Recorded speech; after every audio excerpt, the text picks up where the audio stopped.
Hoje eu trago para vocês um review de um notebook que infelizmente já não está mais comigo. Eu precisei atrasar um pouco esse review por questões pessoais, mas finalmente estou aqui para trazer para vocês a análise do Lenovo IdeaPad 330S. O modelo que eu testei era de 15,6 polegadas com processador Intel i5, né, e também com a Radeon 535 de 2 GB de memória RAM. Tem essas informações em mente porque varia, porque esse modelo tem diversas variações. Então o meu é esse, um i5 com a Radeon 535 e 15,6 polegadas. Vamos já começar falando do design e sua construção. Esse é um modelo bastante bonito, bastante sóbrio, com uma melhoria em relação ao 330 padrão, justamente nesse quesito, visual e construção. Aqui nós temos a tampa traseira em alumínio e o restante do corpo dele inteiro em plástico. A construção geral dele é muito boa, realmente bem feita. Eu só senti uma regiãozinha logo abaixo do teclado, eu acho que faltou um parafusinho ali, alguma coisa assim, para fixar melhor. Porque você pressiona um pouquinho mais ali e percebe que o tecladinho dá uma afundadinha. Pouca coisa, mas foi o que eu notei. É coisa boba. No geral ele é realmente bem fechadinho, bem firmezinho. A tampa então é de alumínio, é bem limpinha, só tem o logotipo da Lenovo no cantinho, como se consegue ver aí nessas imagens. O teclado eu achei um pouquinho diferente do que eu estou acostumado, eu realmente tomei um tempinho para reaprender a utilizar esse teclado dele, porque algumas teclas ficam fora do lugar, outras às vezes até não existem, tipo o ponto, não existe um ponto no teclado numérico dele, só tem a vírgula, e eu uso bastante o ponto, então eu senti um pouquinho dessa falta aí, faltou o pontozinho no teclado numérico, por exemplo. Falando ainda no teclado, bem confortável de digitar, eu achei gostoso para digitar, depois de um tempo que você usa, você realmente aprende, você volta a se acostumar fácil com ele. Só faltou uma retroiluminação, né? As luzes no teclado realmente fazem a diferença, principalmente no uso durante a noite, né? Por exemplo, eu sou programador também, então para programar, para digitar de noite é muito melhor com o teclado retroiluminado e acabou faltando isso nesse modelo. Vamos falar então da tela nele, da sua tela. Ele tem bordas bastante finas, as bordas em volta da tela são bastante finas, principalmente superior e laterais. A inferior é um pouquinho mais grossa, para poder abrigar alguns outros componentes que precisam estar por ali naquela região. Depois vou falar da qualidade do display. Ele também tem um conjunto bastante interessante de portas, ele tem duas portas USB 3.0, tem uma USB-C, tem uma saída HDMI, né, e entrada fone de ouvido e também entrada para cartão SD e a de energia, certo? Então tem um conjuntinho bem razoável, acho que só mais uma USB 3.0, USB-A talvez já seria mais legal. Mas esse já é razoável, já está bem servido, né? Só faltou, eu acho que essa terceira seria mais interessante. Enfim, trackpad dele, em tamanho confortável, gostoso de usar. Não tem um clique muito leve ou um clique muito pesado, é um clique mediano que é bom, né? Um clique médio que é bom, confortável de usar. Tem todos os drivers de precisão do Windows, ou seja, você consegue fazer os gestos no trackpad, gesto para trocar de janela, para trocar de área de trabalho, para rolar a página. Então, bem legal o trackpad dele também. Antes de fechar essa categoria, né? Então, ele é um notebook fino, tem aproximadamente 2 centímetros de espessura no total e é de 1,8 kg. Ele pesa 1,8 kg. Ele é realmente bem portátil, é fácil de você levar ele numa mochila, não vai pesar tanto nas costas e a espessura dele realmente é bem legal. Diferente do meu computador pessoal, que é um computador gamer, né? É um notebook gamer, que ele é bem espesso, tipo, o IdeaPad 330S é quase metade da espessura do meu computador. Então dá pra você ter uma noção. Tudo bem que o meu ele é extremamente espesso, mas o IdeaPad, comparado a outros computadores, ele realmente é um computador fino, é um computador que está nessa fase de transição, né, dos computadores normais para os ultra finos, né? Ele é o primeiro ultra fino de entrada da Lenovo. Um ponto que eu não gostei nele é a tela. Tudo bem que alguns cortes têm que ser feitos para tentar baratear o custo, mas eu acho que foi um corte muito agressivo para um computador que foi oficializado a R$ 3.200. Se trata de uma tela TN de 15,6 polegadas com resolução somente HD. Não basta ser TN, ele ainda tem resolução somente HD. Então, resolução baixíssima e qualidade de imagem bem ruim, tá? As imagens são bem lavadas, as cores são bem lavadas. Você tem que achar um ângulo de visão ali, tem que batalhar ali para achar um legal para usar. Eu realmente achei que se fosse Full HD já seria um problema menor, mas não somente ser TN, ainda coloca uma tela HD somente, que é realmente bem sofrível. Para uso normal, tá, é o que tem, se pensar no conjunto, pensar no custo-benefício e tal, é uma tela ok. Mas você vai editar foto, vai editar vídeo, nem pense, foge dele se você quer comprar o computador para usar isso, a não ser que você queira, sei lá, usar um monitor externo, mas não, a tela dele é realmente bem sofrívelzinha. Um ponto positivo é justamente o ângulo que você consegue alcançar, né, essa tela. Você consegue pegar e girar ela quase 180 graus, dá 170 e alguma coisinha.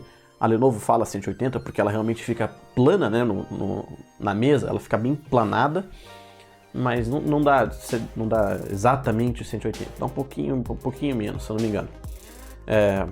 Não sei qual a utilidade para isso, mas dá para fazer. Por fim, nível de brilho também bastante bacana, tá razoável, tá dentro do esperado para um modelo dessa categoria, tá? É uma tela assim que tem realmente um brilho bacana, mas que por ser TN, por ser resolução baixa, me desagradou. Por outro lado, vamos falar do seu desempenho. Aqui nós temos um Core i5 8250U e uma placa gráfica Radeon 535 de 2 GB dedicados. Ele tem 8 GB de RAM para ele, né? E dessas 8, 4 são soldados na placa e 4 é um pente de memória de 4 GB presente lá dentro. Você pode fazer substituição desses 4 GB que não estão soldados por uma placa de 16, totalizando no máximo 20 GB de memória RAM, tá? Você tem essa possibilidade. Um ponto positivo do IdeaPad 330S é a possibilidade de colocar aí um SSD M2, né? Então, para quem já usou SSD, sabe da importância do SSD. O tempo de boot, por exemplo, desta máquina, do jeito que ela veio para mim, é de 30 minutos para uso total, para você pegar e agora eu vou sentar, abrir os programas e vou usar mais ou menos 1 minuto, tá? Para você, depois de já ter digitado a senha, para você poder abrir o Chrome, por exemplo, ou abrir outro programa e sentar e começar a realmente usar, dá mais ou menos 1 minuto. Quem tem SSD sabe que esse tempo reduz para, sei lá, 10, 15 segundos, até 20 segundos, né? Varia desse tempo aí. A diferença é realmente insana. Então, se você tiver a oportunidade, coloque um SSD neste computador, né? Faz muita diferença. Uso cotidiano, então uso geral, para usar planilhas, navegar web, digitação de texto, né? Uso normal de escritório, ele vai bem, certo? Você pode trocar entre guias do Chrome, por exemplo, tranquilamente, não vai ter problemas quanto a isso. Os 8 GB de RAM estão dando conta, mas ele não é um computador para jogos. Se você pensa em usar para trabalho e vez ou outra jogar, pense nos jogos que você quer jogar. Por exemplo, eu sou um jogador, eu jogo muito no meu computador e eu gosto de jogar, por exemplo, o Overwatch, o Paladins, que minha namorada gosta de jogar Paladins. Então são 2 jogos que eles geralmente consomem pouco, não precisam de muito para ser executados. O Paladins rodou muito bem, em baixo, médio, mas o Overwatch, com tudo no mínimo, com a maioria das coisas praticamente desligadas, ele ainda teve um desempenho meio sofrível. Você precisou aí colocar tudo no mínimo para jogar em mais ou menos 30 FPS, não ficam fixados em 30. Você não vai alcançar 60 quadros por segundo por aqui, tá? Outros jogos, por exemplo, League of Legends, ele vai bem. Um FIFA, por exemplo, ele pode ir bem também, ele vai tranquilo. Mas esses outros jogos que você precisa de bastante FPS, como é o caso do Overwatch, que você, para jogar bem, você precisa dessa alta taxa de quadros, não vai ser aqui que você vai encontrar isso. Só se você for um jogador mediano. Provavelmente um CSGO vai rodar bem, tá? O CSGO vai acabar rodando bem, mas o Overwatch não foi o caso. Resumindo, tarefas cotidianas, de trabalho, de consumo de entretenimento, vídeos, Netflix, essas coisas, super de boa. Para jogar, não é muito recomendado. A bateria dele está dentro do que você espera de um computador novo, que não foi utilizado antes, né? e que tem uma grande capacidade de 52 watts-hora. Não é estupenda a capacidade, mas é uma capacidade interessante. No geral, ele vai te entregar em uso mediano, em uso moderado, 6 horas de uso aproximado. Se você precisar pesar um pouquinho o uso, sei lá, você vai acabar editando um vídeo nele, não sei porque você faria isso com essa tela meio ruinzinha, mas se você desejar editar um vídeo nele, por exemplo, o consumo vai ser um pouco mais pesado, porque o processador vai trabalhar sempre no máximo, então a placa de vídeo também, então vai baixar um pouco esse consumo. Mas para uso geral, né, eu estou trabalhando, estou navegando no Chrome, estou ouvindo uma coisa no Spotify, né, estou digitando alguma coisa no Word, no Excel, sei lá, ele vai fazer mais ou menos na casa das 6 horas. Pode, dependendo de como você configura o brilho, pode consumir mais ou menos, tá certo? Mas vamos dizer assim, entre 5 e 6 horas, mais ou menos, certo? Então a bateria interessante, não é excepcional, mas está bem servido. Por fim, vou falar da qualidade de áudio dele. Não é bom, tá? O som dele não é legal, apesar de ter um volume bastante alto. Nesse caso positivo, né? Um ponto positivo por ser alto. O negativo, muito negativo, é que realmente não tem qualidade nenhuma. Praticamente só existem agudos e um pouquinho de médio, né? Não espere por graves aqui, é realmente um som bem abaixo do esperado para a categoria dos R$3.000, né? Então, pensando justamente no preço de lançamento dele. Então, o som dele realmente deixou um pouquinho a desejar. Opte pelo fone de ouvido, sei lá, um fone de ouvido USB próprio para computadores, ou então um fone de ouvido do seu celular. Você pode colocar na porta P2 dele e vai ter com certeza uma qualidade de som superior do que a que você teria usando as caixas de som dele. Claro, temos que lembrar que estamos falando de um notebook, né? Notebook geralmente não tem um som muito interessante, um som muito encorpado, exceto alguns outros casos, mas esse aqui, digamos que está realmente um pouquinho abaixo do que eu esperava. Eu já tenho uma noção de como realmente a maioria dos notebooks se comportam no quesito áudio, mas esse daqui foi um pouquinho abaixo, realmente deixou a desejar um pouquinho para mim. Eu já vi outros da mesma faixa de preço que se saem um pouco melhor do que ele nesse quesito. Enfim, esse foi o review do Lenovo IdeaPad 330S, um notebook muito bem construído, eu realmente gostei da construção dele, que tem uma tela um pouquinho sofrível, um desempenho dentro do esperado para a categoria, bastante fino, bem